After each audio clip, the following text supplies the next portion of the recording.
You are now tuned in to the War Party Paranormal Radio Show, where we will be discussing actual audio and visual clips captured during the team's investigations.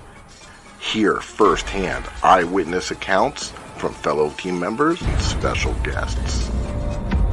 Now smash that like, subscribe, and follow button, and let's get ready to welcome team leader and your host, Eric Vanderlaan, and tech specialist and co-host, Mike Del Coro.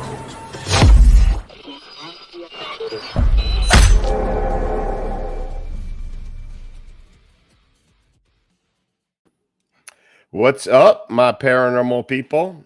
I'm Eric. I'm your host for tonight, and the team leader of War Party Paranormal. And over there, I got my partner. And it's been a while, right? Yeah. It was felt like forever, but I know. Happy to be back. My name is Mike Del Coro. I'm a tech specialist, case manager with War Party Paranormal, and we're happy to be back. That's for sure. Yeah. So sorry we've been out for a while, but it's the holidays and everything, but we're coming back strong. We got a real special guest tonight. And by the way, I miss everyone, so it's good to see all my paranormal peeps in the house. So Mike, we got a special guest tonight, don't we? Yeah, we do. We actually have the director of the South Jersey Ghost Research and Sanctuary Paranormal. He's got over 20-something years of experience. He specializes in problematic, intense, negative, and demonic hauntings. He's also written a few books. He's an author, and he is the owner of the GhostHunter Store, our sponsor. So happy to bring in Dave Juliano. Hey guys, happy to be here. Hey Dave. Hey Dave, how we doing, bub? Coming. You forgot the intro. Yeah, that was a nice one. I hate when they ramble on too long. We have an intro for you too. Oh, I saw that. Yeah. I have the clip actually we could play from your website with the class that you're doing. Or used to do, and that people could still go to that and pay for it and watch it, right? Well, I started doing it again. Actually, I got one coming up on Saturday, and then I have a couple more dates I'm going to be scheduling. Awesome. I haven't really done it since 2020 online, so I want to get a new version out there. Plus, I may need to sign up for that. Yeah, I might have to check it out. That's awesome. Yeah, so I'm going to roll that real quick and let the people see what we're talking about.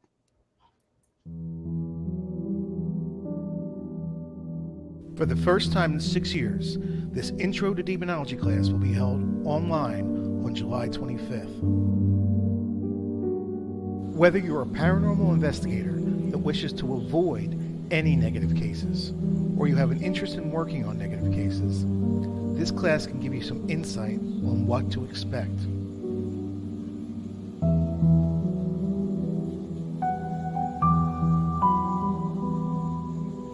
This class is given by Dave Juliano, who has been a paranormal investigator for 35 years.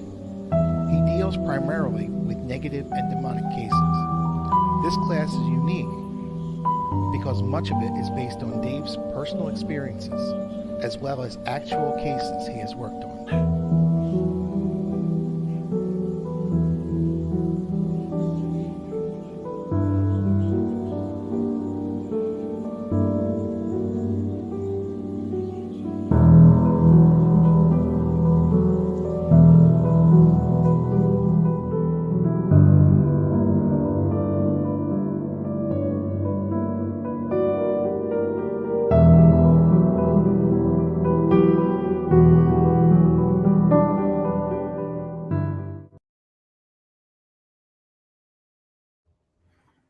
That's very cool because that's something that's not a lot of people have an offer, and something like that, to have that where people can come and learn from somebody like yourself is very neat. And I actually would be interested in checking it out for sure. That's we fantastic. both would.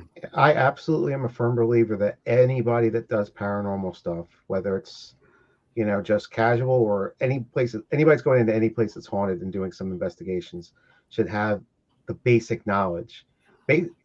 Ultimately, so that if something starts to go sideways, you're aware that it's starting to go sideways before you're having a major issue. And that's just from learning from mistakes over the years. So all my investigators from my groups, they have that, whether they're going to do the bad stuff or not.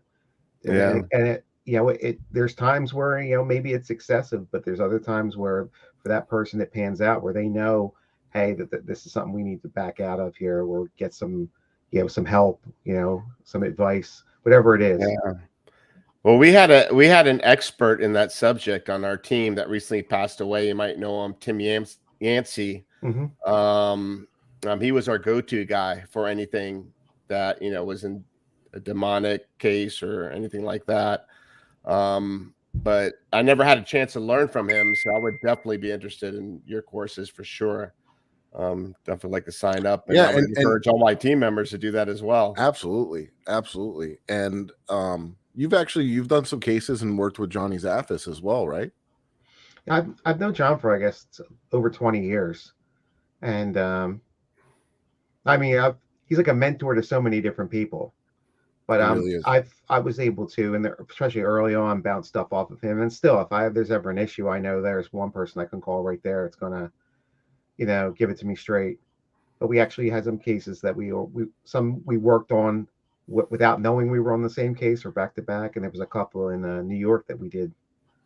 He came out and helped. So it was, I was fortunate that I got to work with some people when I first started out. Investigators from the Warrens, some people that worked with the Roman Catholic Church, John, that like I just it was fell into a wealth of knowledge that most people don't have, and that's why no one ever thought twice about giving as much knowledge as they could to me. So that's kind of what I do now. It's even if after the class I tell people you got lifetime kind of like tech support for that kind of stuff. You got to ever have questions, just give me a holler and I'll be happy to help. So, Dave, what got you into the paranormal and demonology? I know if you're a demonologist, something must have interesting, or you must have had some type of interesting experience happen to you in the past. The last thing I wanted to do ever was get into demonology. If people want to get into it, I always tell them that maybe you need to call like the crisis center, your local psychiatrist, whatever. But I started seeing spirits, experiencing stuff when I was 3 years old. And it got very, very intense. Up until, I'm giving you the very, very brief Reader's Digest version here. But the stuff went away because my neighbor who was into spiritualism stuff gave me some advice on how to stop the activity, and it did. And then someone else years later, maybe 2 years later, told me, hey, maybe that spirit was looking for help, and made me feel bad. So I opened the door back up, but I opened the door back up, not just to that spirit, to anything that wanted to come through, and bad stuff came through. So I lived, that nightmare for a few years. And when I first started, 1994, I started the Shadowlands website, which is the very first paranormal website that was ever on the online. And I started the ghost section to find out there was other people that had experiences like me, and a place where we could all just talk about it without having any judgment. And I managed to I made friends with someone who was a New York investigator for the Warrens, and I started asking him privately the questions I had that I experienced, and he asked me to work for his group just as like a client counselor, so people could see that there's a light at the end of the tunnel, there's a way you can get through this. And the caveat was I never want to go into a house like that. And when we started doing stuff, we would hand off cases to like John, or we take him up to his team in Connecticut. There was a team in New Jersey we give him off to, and then slowly that wasn't an option anymore. And Adam Bly, who was a religious demonologist, came down and started working with us, and we did a lot of in-person cases with him, hands-on. And again, with the same thing, I don't want any part of this. We're just here to, we'll carry your case in, we'll hold this stuff for you. You need like the holy water jar, or, you need the salt, I'll hand it to you. And that went from that to, over a course of a year or two, the next thing I knew, I blinked and I'm holding a woman down, with a cross on her while he's doing prayers and stuff. And it was one of those things like, how the hell did I get here? Yeah, definitely wasn't. I didn't even want to play in. This wasn't in the training courses. I didn't want to play. Next thing I know, I'm like on the NFL field looking around going, how'd I get here? Yeah. So right? I think that's how people find their way. They're kind of like, you're tapped in. You're not It's like a calling, right? yeah, but it's not like it's not as weird as that sounds, like where you think you got this divine mission kind of thing. It's like all of a Mm-hmm. sudden you realize you were on this path the whole time. It was something you were meant to do, and Mm-hmm. you know, you can deviate. I remember John telling me one time, it's like you can quit, but doesn't mean you quit. Just because Right. you decide not to do it doesn't mean you're not. It's not going to be a part of your life. So you can, I think I tried to take a little sabbatical of going physically on the cases and just being like a consultant. And that didn't even Mm-hmm. last 12 months before I just knew that case came up and I knew that there was no, way I couldn't go to it. This was something that I had to go and work with the team. So Yeah, what was your like first like what was going through your mind when you did your first exorcism? Like how did you like I'm sure that's something that pretty much mind blowing and you're like trying to like cope and try to understand like how did that affect you? You know what? A lot of them are just anticlimactic. It's not really like what you see. Obviously, there's true stories that make it to TV and the movies, but Right, they're right. they're the lower percentage. A lot of Yeah. them are just very, calm, quiet kind of things. Believe it or not, it's very. Mm-hmm. It's not as intense, but you just never know. Yeah. Um, but I think the first one where I had an issue was a woman that we kind of figured after we were out there that there was something major going on, and she started rattling off. She acted like she knew me, and she was rattling off cases and places and things that had happened to me. And Mm-hmm. I realized real quick, this isn't the woman talking. This is something that I've dealt with before that Right. had almost been like stalking me in a way. It was something that it Right. even mentioned the activity in my house when I grew up. So something that had been there for a long time. So now it was, it was making itself known and kind of like face to face. And that was the first one that ever got like really physical. We had, I had 10 people there to help. And it was weird because we wouldn't normally bring that many people, but we needed more than 10 because this Mm-hmm. lady was maybe 100 pounds and there was, 2 people on every, limb. And she was just moving them around like they were, paper. So, and I'm standing there, I'm kind of exposed because I can't really my hands are full. I can't really block myself. And I have to get hands on. So, Are you feeling any type of fear?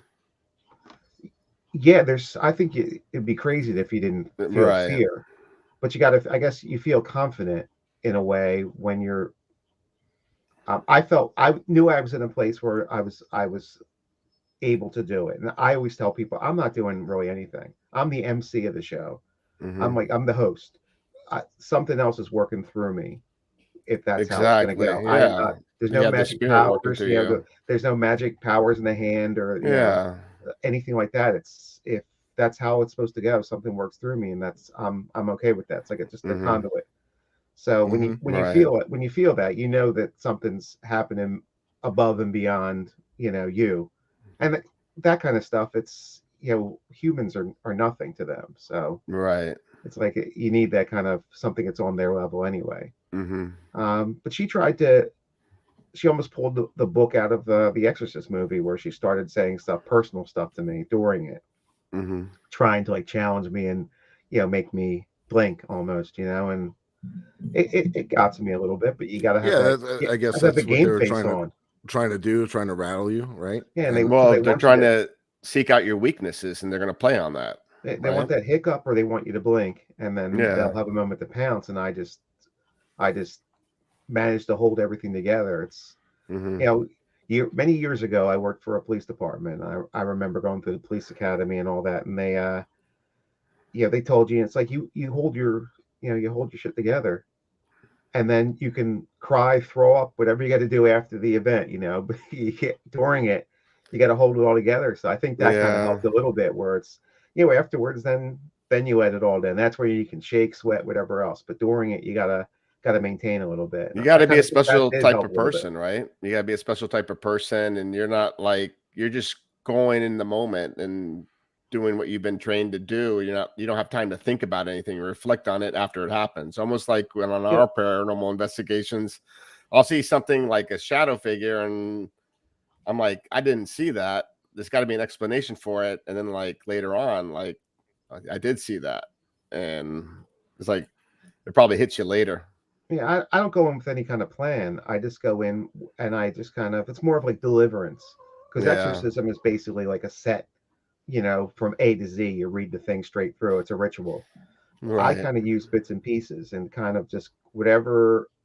If I open to a page I didn't intend to open to, okay, hmm I'm starting there because that book opened to that page. Yeah, there's a I've reason, had like, you know what I mean? I've had one time where I was using a 3-ring binder and it wasn't closed all the way, and a bunch of the papers all fell out on the floor.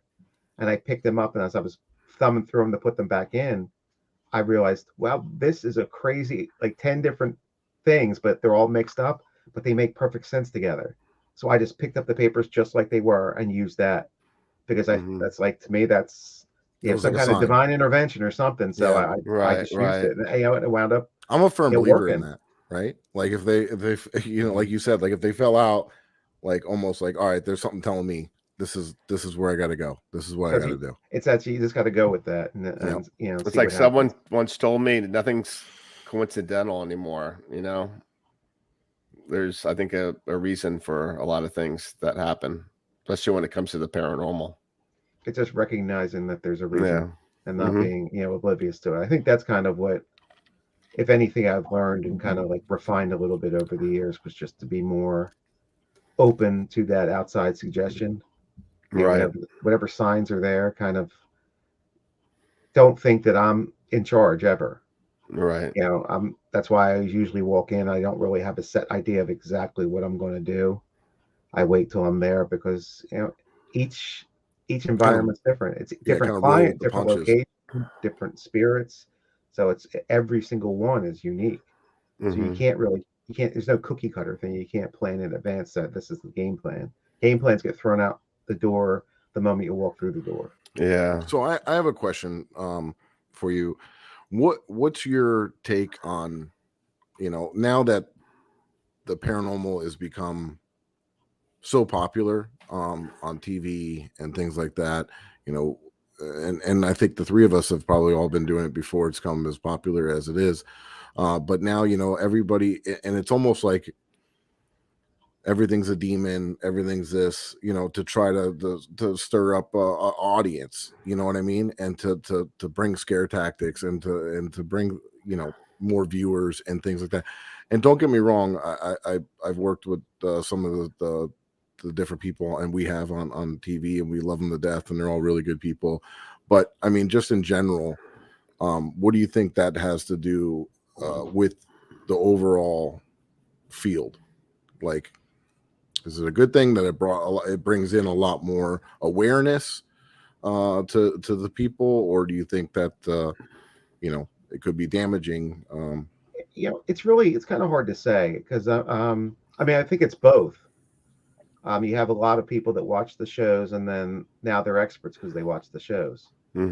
Maybe they read half a book too, and now they're out there doing this stuff, whether it's just paranormal research, going into people's houses, which is completely different than going to a historic place or on a paid hunt. The stakes are a lot, even for just a normal typical case. People, to them, there's no typical case to someone who's calling someone for help. We may think it's Casper the Friendly Ghost. The person living that doesn't see it that way. So you got people's mental health and all that kind of stuff you have to worry about. Big time. Building up their anxiety and all that stuff. You don't want to be a part of that, or make things worse for that person. Yeah, but, absolutely. You have the shows originally let people know that there were real people out there trying to help. So I mean, it did a lot for that. Definitely brings awareness of like the negative stuff out there too, and that there's something that could be done for that. But like it's probably 50-50, because again, I know there's every state has thousands of paranormal research groups now. Most of them are a Facebook page, and maybe there's a one Just guy YouTubers doing entertainment. And all that, and sensationalism. And I understand that a lot of the stuff is driven by, like, especially when you get to the bigger productions, it's the production company that they want whatever's going to draw the numbers in. You're already under contract. You don't really have that much of a say how it's going to be done. Yeah, I've Not heard to that. mention you Yeah. film for 5-6 days. You're not the one cutting it together. They can make it cut to whatever they want it to be. Exactly. So That's true. That's very Now, true. I know you mentioned it earlier that they were playing on something that was following you. I'm assuming you've had several attachments in the past. it's my belief that they don't go away. I know a lot of the rituals when you hear some of the ones they even use on TV where they cast the demon back to hell or whatever wording they use. Well, where do you think it crawled out of? You just sent it home. It already came out once. Basically, you're breaking the hold over the person, but they kind of stay maybe within like earshot, or say like off 300 or 400 yards where they got a visual on you, waiting for you to mess up again. Yeah, so it's like you have to kind of really be careful at that point. I've had because situations put you in areas where you can't always be protecting yourself. I've had 3 exorcisms performed on me. The first one was an intentional attack against me from someone who's combining black magic and summoning demons. And it was an ex-girlfriend and her mom, and they sent stuff to me, and I wasn't prepared for that. I didn't know anything about it until it was too late. The next time I tried to protect somebody, I tried to take the bullet for somebody. I saw something coming at them, so I got in the path, which you never do. If you're protecting someone else, that means you're not protected 100% yourself. Right. And maybe that was the plan all along. They knew you'd play the hero, so you go in and get in there. So I had to have that wasn't as bad. This other 2 that were more like, I remember John said that everybody doing the paranormal at that level can use like a little dusting off and cleaning up every once in a while. Just you wash the mud off and everything to make sure you're not carrying any of that debris around. How do you do that? How do you do that personally? Yeah. And now I do a lot more of we call it psychic protection, but I call it paranormal self-defense too. Some people don't like the whole word psychic and they look at it the wrong way. But it could be anything from religious stuff to crystals to essential oils, smudging, any of the stuff you can do to yourself before and after to kind of like break any cords and cut anything off from following you, but also going in prepared, doing the same kind of stuff. So I do layers, and I don't always do the same thing. I change it up constantly. So if someone wants to do that, I'm gonna give it a little bit of an obstacle course to come at me. But so there's no bulletproof vest. So. And you think it's like different for everybody? Like everyone has a different method on how they protect themselves or how they cleanse themselves after. Yeah, you have to find something that you're like comfortable with, and whatever works. If it works, it works. Doesn't matter what it is. Right. Just I tell everyone, make sure you don't always just do that, because if you think of them like a stalker, they're sitting out, parked in front of your house, just watching when you leave for work, when you come home, all your whole pattern. If you do the same thing over and over again, all they got to do is go around it. You've already telecasted out there what you're doing. So, well, I had a guy that was ordained minister, and he was into the paranormal, and he was telling me that he would never ever let his team members go into an investigation if something mentally was going wrong with them, like maybe they lost their job or got in a fight with their wife or were drinking. I do a presentation on that about the dangers of ghost hunting, and the most dangerous factor of ghost hunting is us. Yeah. And part of it is when you have an argument with someone before the case, you had a bad day at work. There are the actual like slides I use, and say like, then you don't go. We've had to cancel on clients that really, I knew it was going to impact them because they really need us to come out. But if we did go out, there's a potential we could do more damage than good. So by pulling back and realizing that, not just going because they need you so bad, if they go sideways and go bad, you've done more damage.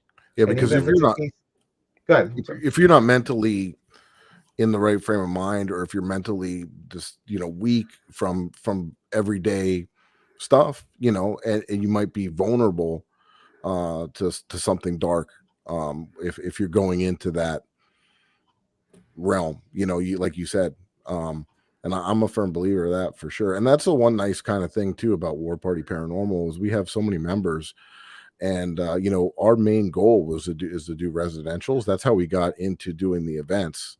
We started hosting events so we could meet people face to face, and they A felt lot of people comfortable. want to come out and see us instead of call us on the phone Yeah, that's and why we like tell started us about their doing experience. lectures and all the stuff that we do all the time open to the public, because Hmm. you get people aren't always going to call, they're not going to email, they want to go and sit there, and maybe they don't ask a question, but they're watching you and see how you answer, and then they feel a little bit better Exactly. They about want to you. know that you're the real deal, because everyone else probably already thinks they're crazy, and they want to, they're really looking for answers and That's trying to almost get the help. first line they start with. You're going to Yep. think I'm crazy, You're but gonna think I'm nuts, but, Exactly. yeah.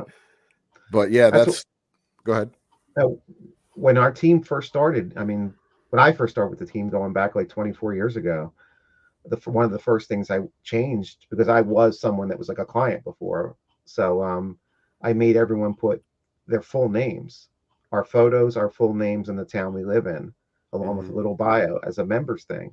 I didn't want to be Dave J with a little ghost picture in front of it. Who's gonna? I mean, people Yeah. will call that, but in my mind, why would you? Wouldn't you rather go to someone? I mean, Yeah. now they know, they can see my face, see my name, see where I live, so they can go Instagram, Facebook, Google, whatever they want to do to look up, so they kind of know who they're bringing into their house. Right. And And I you think see, that, you've been to our website. yeah, Everyone has a picture. Everyone has a bio. and that's how to me it should be. But there's, Yeah. you got a lot of people still don't do that. If you're Yeah. not comfortable in putting yourself out there like that, then maybe going out to people's houses isn't the thing for you. Yeah, that's and Exactly. it could be very, very detrimental to, if you're looking for an excitement and something to do on the weekend, and you start doing residential cases, without going along with people that have done this first and kind of watching, observing, and just to kind of wing it, it could be very detrimental to the person, because not always is it haunting. Sometimes it could be mental health issues, things of that nature. And if you're going into somebody's home and then you're talking about things that, it could very well scare the person and harm, cause a lot more harm than good, especially, with that kind of thing. So obviously you just want to put that out there too. Eric and I have learned from our co-founders and stuff like that have been doing it 50 years a piece, and we kind of learned from them. And when I first started the team, I tagged along with them during residentials. Didn't really, like you said, I kind of tagged along with them, helped them whatever they needed, and learned from them. And still to this day, if we get into a residential and it's something that we start to feel that it might be very strong or dark or whatever, we obviously don't tell the client that right off the rip. We don't want to scare them. We won't be playing our screaming DR60s. Yeah. And we'll kind of bring it to their attention, and we have people on the team that do cleansings and things like that. And I'm the kind of person, if it's something that I'm not sure about, I'll tell you straight up, like, that's not my gig, you know what I mean? There's so much that just that people, when they're doing that, the residential, they don't understand. They think it's like they're out there to collect a lot of evidence and then just hand it over to the client. Now, if you have someone that's scared, but you determine, or you feel that it's nothing bad, but you get like a EVP that says maybe get out. Yeah. Anyone who's scared and you give an EVP that says get out, their mind's going to one place and one place only. Oh yeah. You've now just terrified them. Most EVPs are snippets of a sentence. It's one or two words. Yeah. So suppose it was get out the cards, I want to play poker. That obviously wouldn't be a terrifying thing. But No, you gave them the two words without any context. So that if we get something like that, we wouldn't give that to the client, because that would be detrimental to them. Yeah. And I've been called unethical for that, and I don't understand that. To me, that's ethics right there. I'm trying not to make anything worse for the client, even if it is just how comfortable they feel in their own home. Yeah, they just have to understand. That's that's something different. But if we don't think it is, then why give them that? You got to help them understand what their fear is about. And once you make it not that fearful anymore and have a reasonable explanation for it, well, it's just like that's what people are. They're scared of what they don't understand. So it's things like this too. Like, I was a boat captain for years, and I've seen some real terrible medical things, right? And you want to tell the person, like, there's girl that I was dealing with that lost a thumb. It got cinched down onto a piece of rope, a line for the anchor, and they came in the inlet, and I ran over there, and she had it covered, and she was all scared and looking, and I said, do you mind, do me a favor, look at that marker over there and just kind of stare at it. And I said, and then just go ahead and let me see your hand. And I lifted the towel, and I noticed the thumb was gone. And I lowered the towel back down. I said, so I want you to squeeze it tight and hold it. It's not that bad. And we're just going to get you over to the doctors. They're going to help you out. And I walked away. I called the ambulance and calmed her down and waited until the professionals got there. And that's it. And that's basically what. Plus, you got that calming voice, Mike. That would calm you down too. But yeah, bedside manner kind of stuff. Exactly. You don't want to like freak out and be like, holy shit, you lost a thumb. Oh yeah. You know, like, you know, you got to choose your words carefully and be, you know, you're there to help them and ease them and to help people. And it's not, you know, like I said, it's kind of like the same kind of thing, bedside manner, like you said. But yeah, no, for sure. And how many times have you gone somewhere where people thought it was a demon or dark or something, and it's not, right? It's just bad shit that's going on in their life. Yeah, they're fighting with their spouses or whatever, their kids. It could be. I mean, there's people just watch, you know, too many horror movies, so they assume that it has to be something bad. You get people calling you up all the time thinking they got, you know, the devil himself in the basement, you know, and you know, I use a lot of humor a lot of times to put people at ease right away. Mm-hmm. So, you know, I'll say something along the lines of like, well, I'm pretty sure Lucifer was too busy this week to just hang out in your basement. He's got other places to be too. So let's just, you know, reel that back a little bit and see what we can find out. And just that little bit of that laugh puts people at ease and makes them feel better, or, you know, a little bit less out of their mind, you know, anxious. Yeah. And I've found, and tell me what you think about this. Like, I found this too. Like, sometimes when we're doing an investigation, maybe at a haunted location, not necessarily residential, things like that, and you start to get the words demon, the devil, or dark stuff, that it doesn't necessarily mean it's that. It could just be, you know, I feel that if you were an a-hole in life, you were probably an a-hole in your afterlife. And if you don't want to be bothered and you want to scare somebody away, I mean, you could possibly go to that, because I've had times where I've said, listen, that's not going to work with me. You're not going to scare me away with that. I just want to communicate with you. I'm trying to establish communication. So let a man to man or man to woman, let's just sit down and talk. And there's no reason. And you could see that the EVPs change, the responses change. Do you ever notice anything like that as well? Yeah. You're the first person that I've heard in a long time ever like talk about the same way I describe it. I literally tell people that you know, spirits keeping the same personality they had in life. Mm-hmm. So, you know, if it was the jerk, you know, or the a-hole, then that's what they're going to be now. And you can just, a lot of people are going to feed bullies. They're going to feed off that fear. Mm-hmm. So, you know, of course they're going to mess with you. I mean, if you have the opportunity to mess with somebody, you know, and it's, you know, what was going to happen to you, you know, you're already dead, right? So you're thinking, hey, maybe this is someone I knew. I never liked them when I was alive. So now I'm going to go and just mess with them. I mean, like, or you're tired of stuffing recorders in your face, and you just want to be left alone. You know, I mean, it's a great technique, because you're gonna scare a lot of people away. And well, get ready, Mike. When I pass away, I'm gonna be bugging you. Oh no. Yeah, I tell people I'm gonna come to see who's at my funeral, and the people who decided not to come, you know, be really wary of scratching in your walls and, you know, objects moving and stuff like that. So the candy jar will be moving. This is kind of neat, right? So we have our it's 30 minutes in, and we're gonna do what we do on every episode, and we're gonna play a little thing for our sponsor. That's you.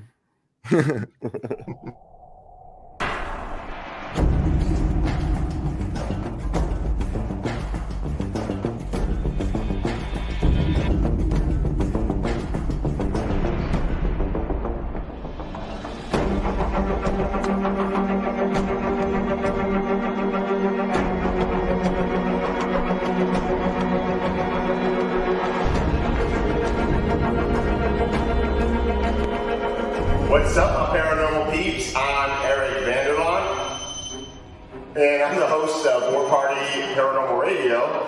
and also the team leader of War Party Paranormal Research.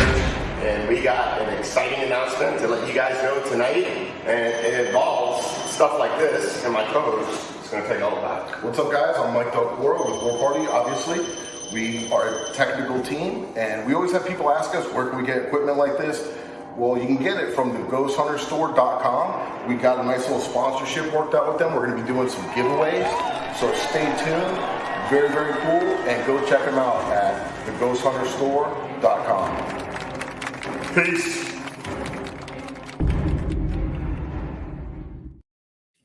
Look at here, everybody. I got Freddie. I like that. That was really good. And we got down in the ticker there is a website that you can go to, and the promo code is Ghost Gone Wild. If you put that in there, you get a discount off your shopping cart. And we've been doing a drawing monthly, and if you go ahead and enter the code word into the comments to this episode, not in the live chat, but actually in the comments, we're going to make the code today Dave. So put Dave in the comments, Dave J with a little ghost. No, I'm just kidding. And you'll be entered into that contest. And you can get something like this sweet ass motion detector. Yeah, new toy.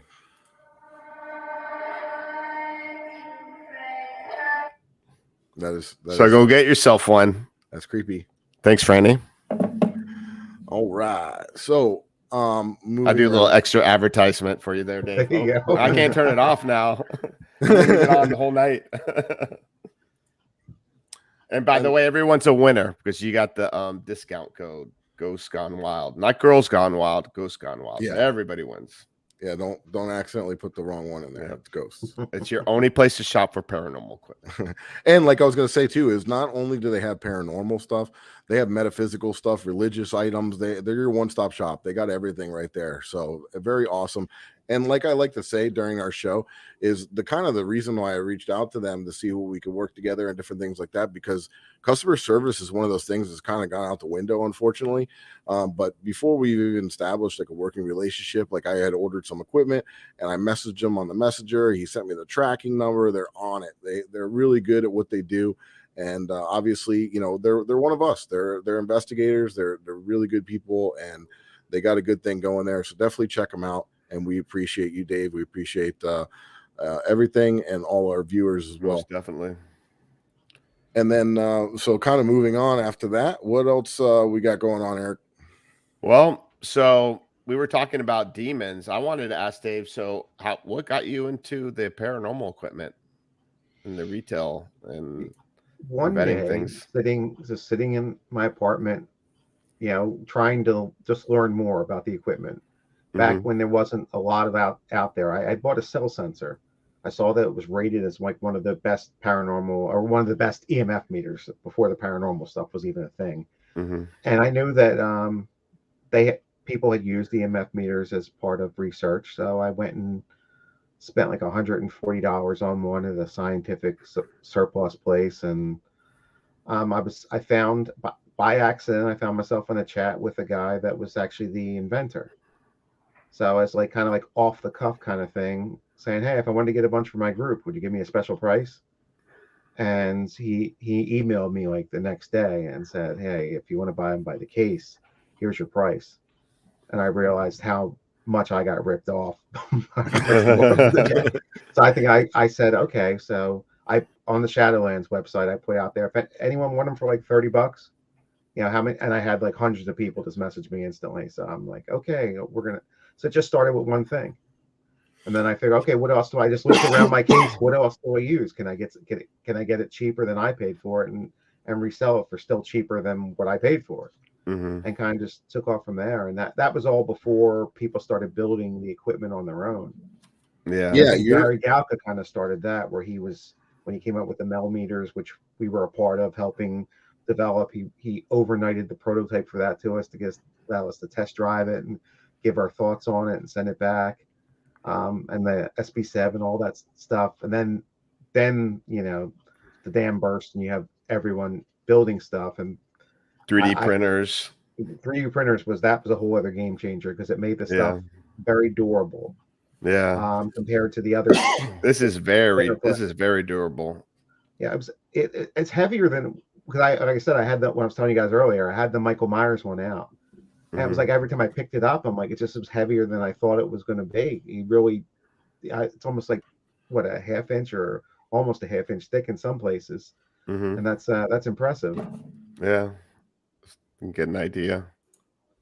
And all the screws in their stuff. It's heavy duty stuff. It's not like Yeah, it's well built. yeah, it's not. Very well built. I think this is more well built than a millimeter. Yeah, some of probably the casing is thicker than that Very stuff that you thick. would get like mass produced stuff. So whenever I can get the opportunity to bring new equipment to people, and also help out like the people who are local builders, or you're just selling stuff on eBay, it's like, hey, if you're interested, I can bring it to another audience, and I like it because Delco I got goggles. this. There you go. I'm in. Yeah, it's Stay crazy. tuned. Have you seen anything about that? Like any of our investigations, or any of the stuff that we put online of doing the Delco experiment? I just right after we talked about the sponsorship, I think I went on YouTube and watched something with the goggles, because you had me Yeah, interested when you were showing them at that, so I got to see them. yeah. What they do. It's been so surprising. Like we've had Patty Negree do it, It and blew her mind away. she was like so ecstatic and loved it, and she was like seeing like visuals and like the walls melting and like all kinds of craziness, and it's just really cool stuff. And she's done all kinds of different types of experiments. She said that's the best experiment I've ever done. And we got coming up on the 20th, we're going to be up in Tallahassee, and we're doing a live paranormal show where they're going to have psychic mediums up, and then we're going to do the Delco experiment and do some other stuff. Speaking about events, so you've been back out in the field, and you've been busy, and you got, what kind of events and stuff do you have coming up? Anything recently? Because I know you had some stuff going on 2022. Yeah, I have the GhostHunter Store runs events. We run it through haunted explorations events. That's just one and the same. We just kind of wanted a separate little entity for just the events only. Mhm. And we do a lot of like public haunts. This year we're also doing a paranormal expo. Hadn't done one in a couple years. We're doing one at White Hill Mansion in May. And then I'm getting back out to doing some speaking and appearing at different expos, trying to get out there again. And I kind of miss that stuff when you're not doing it as often. I think over the past few years, with the exception of 2020, which doesn't count, I maybe made one or two each year of all the ones I would want to go to. So just making an effort to get out there to do some other ones, especially ones I've never done before. One down here in South Florida, there's nothing like that down here. I know, and there's so many haunted places here. I mean, you got Key West, you got It's St. amazing Augustine. there's nothing really down there, because I mean, there's other places where there's nothing, and they managed to put them together. It's like they struggle to find, if they want to do like an overnight investigation, like after the expo, they really can't find anything within like even an hour driving distance. See, here it'd be easy.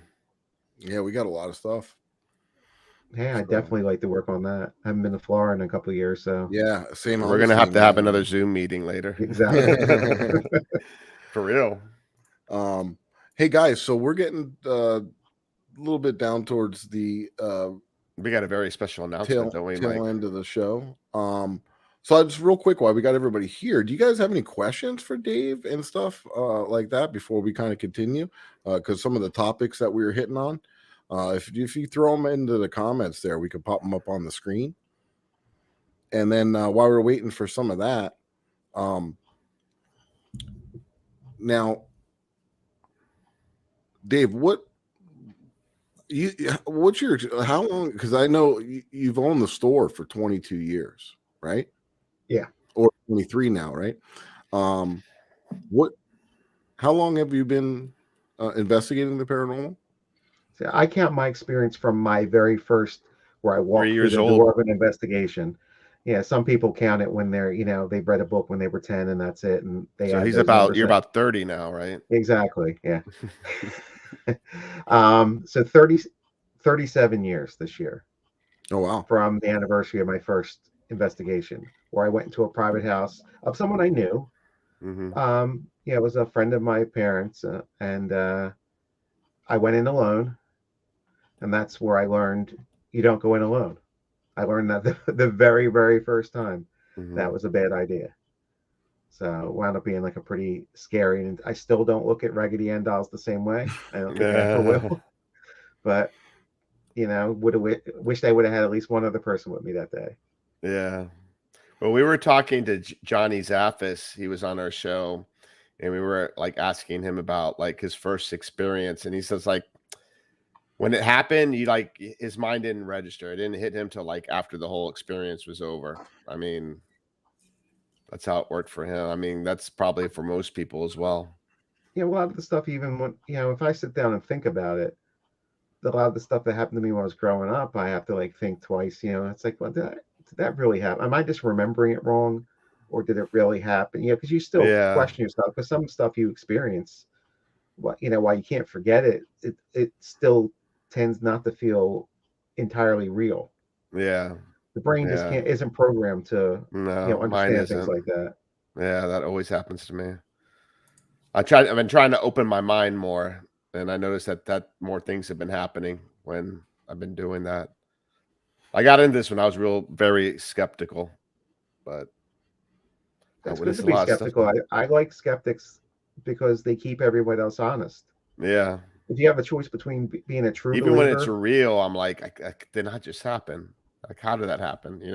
It gives you the ability to now analyze everything, and maybe you're going to find something that makes you realize that no matter how far-fetched it may have seemed, maybe there was a rational explanation. Yeah, because you're working hard to try to find a reasonable explanation. I mean, looking at video, looking at audio, trying to like understand the surroundings. What could have caused that? And the alternative is being the true believer, where everything is a ghost and a spirit, and that's just nonsensical. Yeah. And unfortunately, they wind up having some really popular YouTube channels. Because people want to watch the true believers go out, because every time they go out, no matter what they do, they get something, even though it's not something. Well, it's what they they believe to be something, or they're just misinterpreting it. So I got a question here. Has there ever been an attachment so strong that Dave or your team that you guys couldn't resolve it? Absolutely. And that goes up all the way. I when I do my one class, I talk about an exorcism that was occurring over 30 years and wound up being John Paul II in the Vatican. He was doing stuff with a woman that he was as a priest and a cardinal, and then as the Pope, and still didn't resolve it. So there's times where it's the person that matters the most sometimes.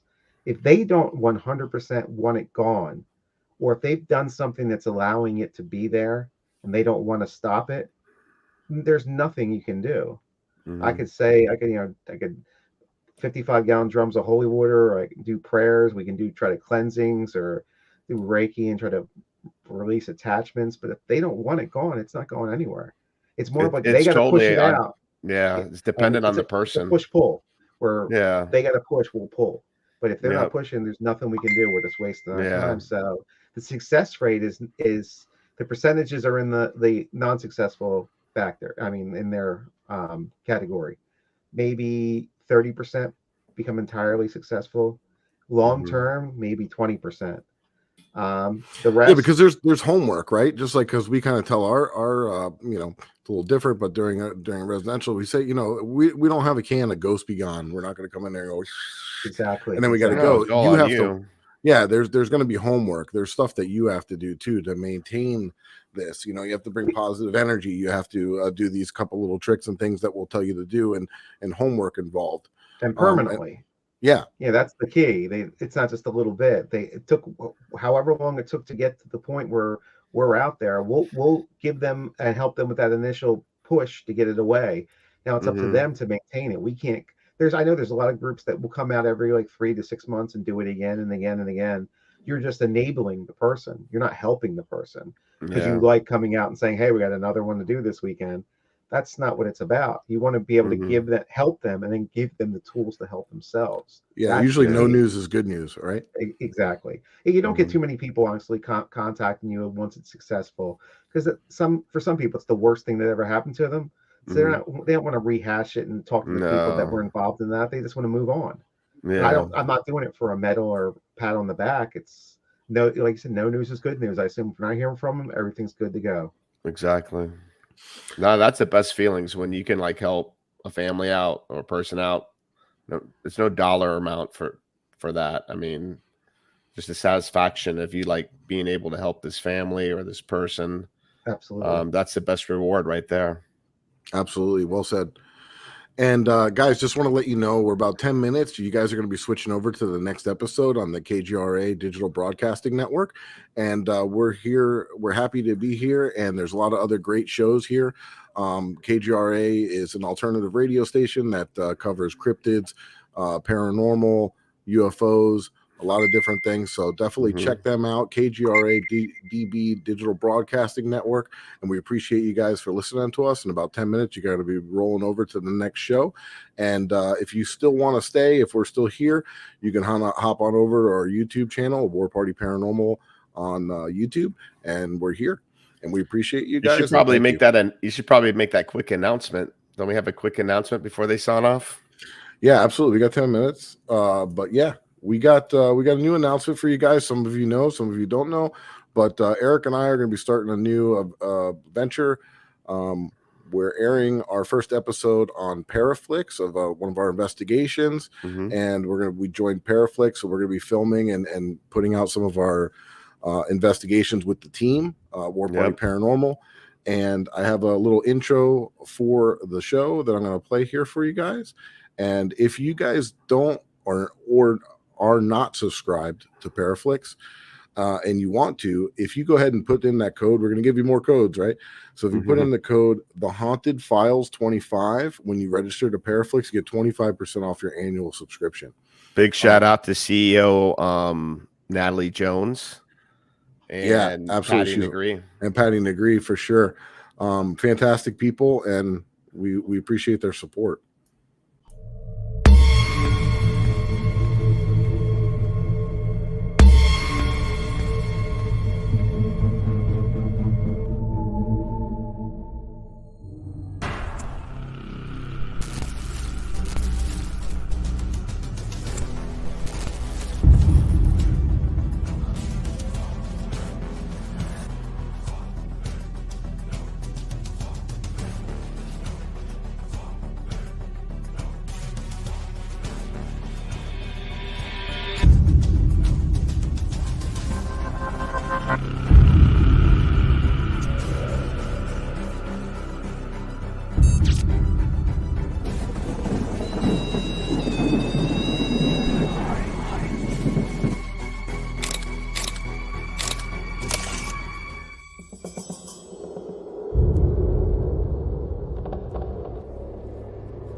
The Haunted Files, people.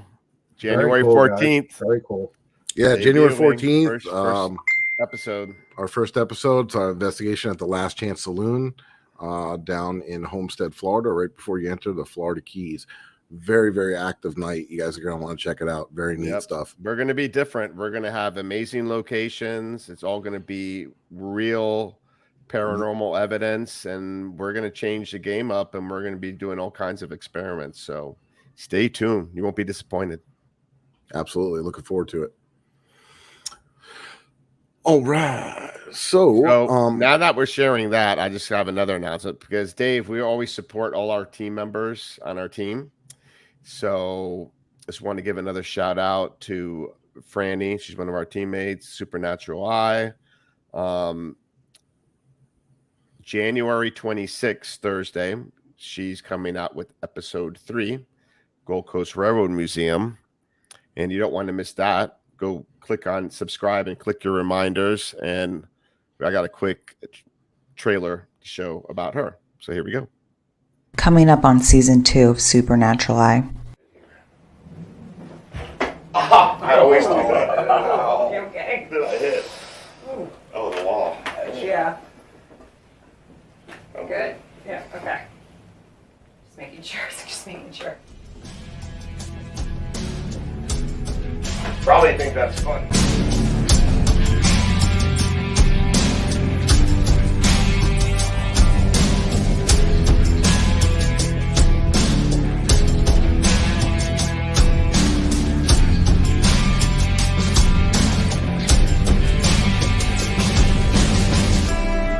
Inside my shadow, I can hear you.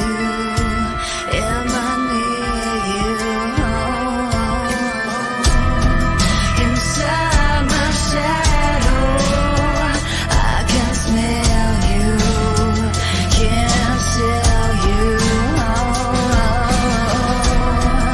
Inside my shadow, I can love you. I think I need you. Inside my shadow, I can feel you. I've erased you.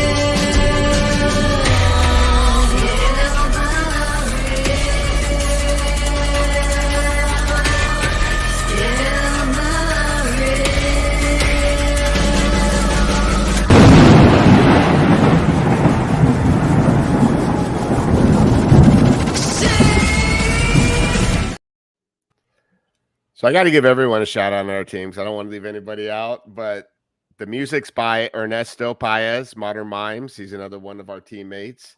Also here in the chat, we have 305 Paranormal. We have our duo there, and check out their YouTube. They just posted a pretty cool video of a shadow figure they captured at the Deering Estate. So you want to check that out. And then we have Joe El Puma. He has Floor Weirda. He hasn't done anything yet new, but if you haven't listened to his episodes, go check him out. Yeah, greetings not for anybody from Floor Weirda podcast. Yep. So definitely check those out. Very informative. Good stuff. Very weird. Dave, so where can people find you? Like if they want to, they need to contact you, they want to get a hold of your stuff or see what else you got going on, what events the GhostHunter Store is putting on, things like that. Where can people find you at? The GhostHunter Store is obviously the first place. That's the easiest for everyone to find. The GhostHunterStore.com. There's a Haunted Explorations events. That's where all the events are listed. Then I have my own page with the bio and personal stuff on there. Did I see you guys just joined TikTok? Yes. Well, we were on for a while. I'm now just trying to. What I have to do is I realized the other night when I tried to do a live, I don't have enough followers yet to do a live. So we were in the middle of amazing tripwire and portal session at a Masonic hall, and I really wanted to do a TikTok live, but I sitting there trying to figure out why it's not working, and someone told me you have to have a certain amount. So that's you have to have a putting out there begging for follows. So at least the next time we go back someplace cool, I can do some lives there. Yeah, definitely, guys. You hear that? So go over there, go to TikTok, follow the GhostHunter Store so we can get him up to the followers so you can go live and see some of the stuff that he's doing, testing some of the new equipment and doing some of that stuff. So you're definitely going to want to do that. Just be careful because you'll be buying some of that stuff. Yeah, you'll be breaking out your wallet. So, hey, Dave, we really appreciate you. We appreciate everything that you've done. We appreciate all your work and all your time and effort that you've put into this field. And next time we got to come up north and meet you in person. Yeah, exactly. There might be an opportunity coming up for that. So I'll talk to you guys. Very cool. But yeah, I appreciate that very much. Yeah, no, it was great. It was very informative. Our viewers loved it, and it's really good stuff. Yeah, and we have to have you back on for sure. Hey, anytime. And if you want to find any of my stuff right now, any of my personal stuff, the easiest way to find it is if you go to FLAparanormalresearcher.com. It has links to all my social media, and also have a link to get you a pair of those Delco goggles, which hopefully might be soon be at the GhostHunter Store. But yeah, you can check it all out there. And then Eric, where can people find you? They can find me. All my stuff is GhostHunter of South Florida on TikTok, Facebook, Instagram, YouTube, and don't forget the team, morepartyparanormal.com. Everything's linked to that. Our radio shows, our videos, our events. We got one coming up January 28th at Yesteryear Village in West Palm Beach. Home It's of the Riddle interactive. House. Yep, home of the Riddle House, former funeral parlor. You can come and it's hands-on. You get to investigate with us, and if you get paranormal activity, you're going to be able to see it live there. So, what a better way to witness that than better than TV, that's for sure. Come in person. And come and check out my Freddy Krueger motion detector too. Awesome. Hey guys, so go ahead. Oh wait, I wasn't finished. Oh, sorry. And also on Facebook and Instagram, The Haunted Files. If you haven't already, go like and follow us, and go subscribe to Paraflix. $3.99 a month. That's nothing. Tons of amazing shows. If you love the paranormal, you're gonna love the shows that are on there. So check it out.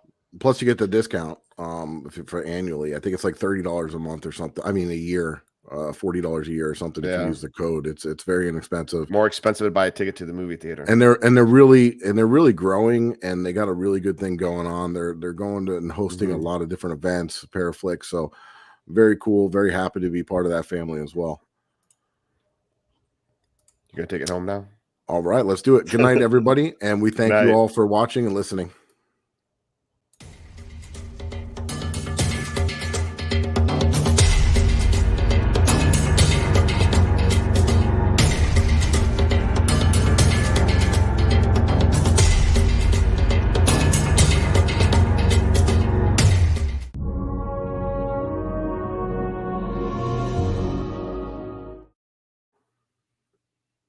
Oh, where'd he go? He left.